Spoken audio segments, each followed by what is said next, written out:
Retour à notre identité africaine sur la base de nos traditions africaines ancestrales par la voix des Na Avedo.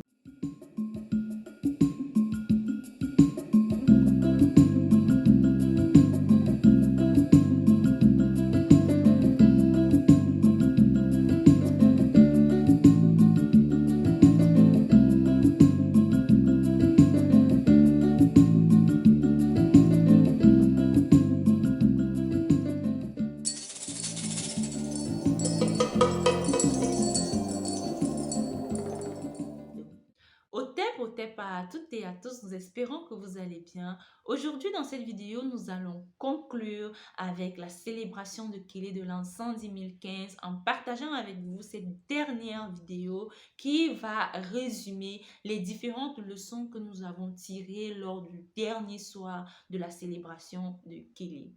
Avant, tout de même, nous aimerions vous exprimer notre gratitude à tous ceux qui ont participé à cet événement, tous ceux qui ont répondu présent à l'appel du centre initiatique Avedo. C'était un moment intense où nous avons renoué avec une pratique ancestrale qui nous permettra désormais de reprendre le pas de cette tradition qui a été jetée aux oubliettes pour beaucoup d'entre nous. Une fois que ceci est dit, pour ceux qui n'ont pas pu participer en live, vous pouvez retrouver des vidéos que nous avons partagées sur nos différents canaux de communication. Vous avez la page YouTube nommée Avedo que vous retrouverez en tapant naturellement le mot Avedo. Une fois que vous êtes présent sur cette page, n'hésitez pas à vous abonner, à activer la cloche de notification, à commenter, à liker, à partager. Plus nous sommes nombreux, plus nous donnons de la valeur à ce qui sont réellement de nos traditions, mieux nous pourrions vivre nos traditions, les exprimer et les porter avec fierté. En plus de la page YouTube, vous pouvez aussi nous retrouver sur le réseau social Facebook par les différents comptes que nous utilisons. Nous avons le profil de notre aîné, Gaadja Danso, que vous retrouverez sous le nom de Kekafo Ekwe. Nous avons aussi la page Avedo que vous retrouverez toujours sur ce profil Facebook. Vous pouvez également nous retrouver sur le réseau social d'Ikalo à travers notre profil Na Avedo. Une fois que ceci est dit, nous pouvons aller dans le vif du sujet. Le conte que nous avons étudié était intitulé « Les yeux étincelants d'Anoko ». Ce conte est tiré du livre « Contes, histoires et légendes initiatiques des terres du milieu » écrit par l'aîné Gaadja Danso Kekafo Ekwe, que vous retrouverez disponible sur esibla.com, sur Amazon ou encore en nous contactant directement à travers nos différents canaux de communication que nous avons cités au début de notre vidéo. La première leçon que nous avons retenue lors de ce conte est que rien n'est gratuit. Nos traditions consacrent la non-gratuité des choses, la non-gratuité. Rien, absolument rien n'est gratuit dans nos traditions et dans l'univers. Donc cela est l'occasion déjà pour nous de comprendre que quand nous allons voir des mystiques pour qu'ils nous forcent des choses, pour qu'ils nous donnent des choses dont nous n'avons pas droit, au-delà de l'argent que nous donnons, nous payerons certainement le déséquilibre qui a été créé. Nous aimerons attirer que ici l'argent est très peu pris en compte quand nous parlons de la non-gratuité des choses, très peu pris en compte.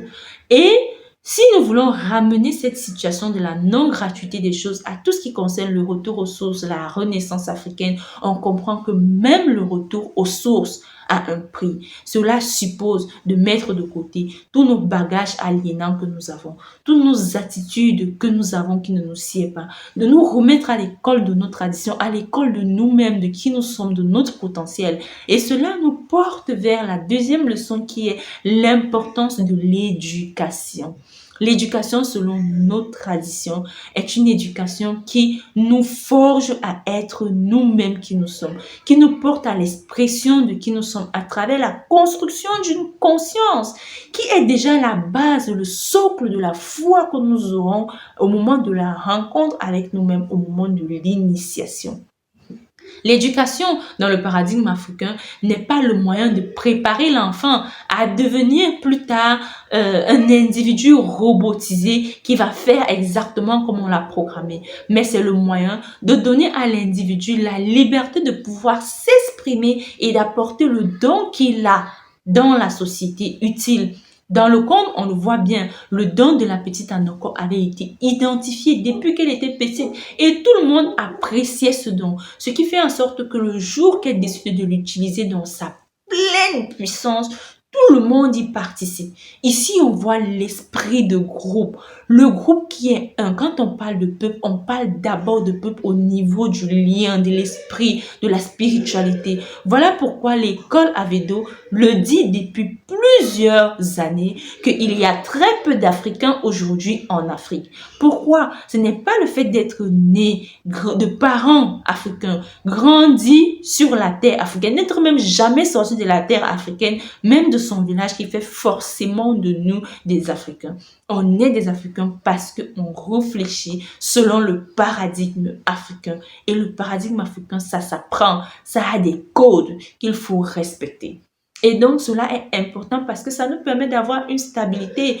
Dans le conte que nous avons vu, nous avons la petite Anoko qui est l'héroïne, mais nos traditions nous enseignent que nous sommes tous des héros parce que nous avons tous notre part à apporter à la société. Et c'est cette part-là que nous apportons à la société qui fait notre moment, notre instant héroïque, mais pas pour prendre les honneurs, pour booster la communauté et pour faire avancer la communauté, pour donner de la puissance à la communauté. Et ça, c'est seulement le paradigme africain qui nous l'apprend. Cela suppose que nous allions à l'école de nos traditions pour que nous puissions faire acte de foi au moment où nous devons rencontrer notre potentiel, au moment où la situation se présente, parce que c'est une question de communication, c'est une question d'analyse, d'intelligence africaine et de discernement.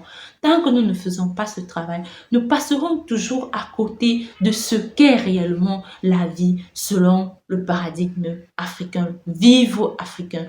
Nous conclurons cette séance en rappelant à tous les Africains, cette séance de Kélé, qu'un Africain ne peut pas naître africain pour venir faire la gloire des autres peuples. Et il n'y a que les traditions africaines, le paradigme africain, les valeurs africaines qui peuvent réellement nous porter pour que nous puissions apporter à cet univers, à notre communauté, ce pourquoi nous sommes venus. Prenons le temps de redevenir des Africains, d'étudier nos traditions pour pouvoir révéler qui nous sommes réellement et rehausser la beauté de nos traditions. C'est surtout ça la renaissance. Le travail pour redevenir un peuple unique et commun. Gratitude à vous pour votre écoute. Si la vidéo vous a plu, intéressé, n'hésitez pas à liker, à partager. On partage toujours ce qui est bien. Vraiment, il s'agit de nos traditions. N'hésitons pas de partager, de donner de la valeur. Plus nous serons nombreux, plus réellement ce parcours sera vraiment beaucoup plus dans l'esprit africain parce que non, on le sait, dans l'africanité, l'individualité n'a pas sa place. Donc, c'est le moment de faire place à l'esprit africain et on se dit à la prochaine.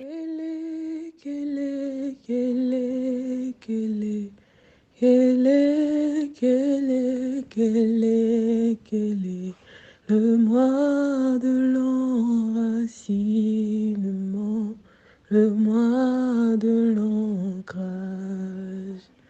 Venez, célébrons Kélé. Venez, célébrons Kélé. Venez, célébrons Kélé. Venez, célébrons Kélé. Longtemps avec moi, enracine-toi. Longtemps avec moi, enracine-toi. Sème avec moi, enracine-toi. Kélé.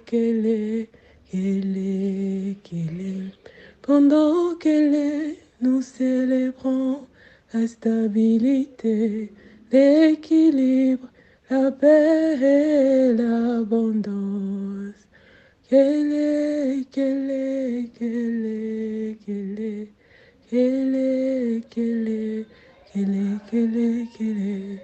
Venez, célébrons Kélé. Venez, célébrons Kélé.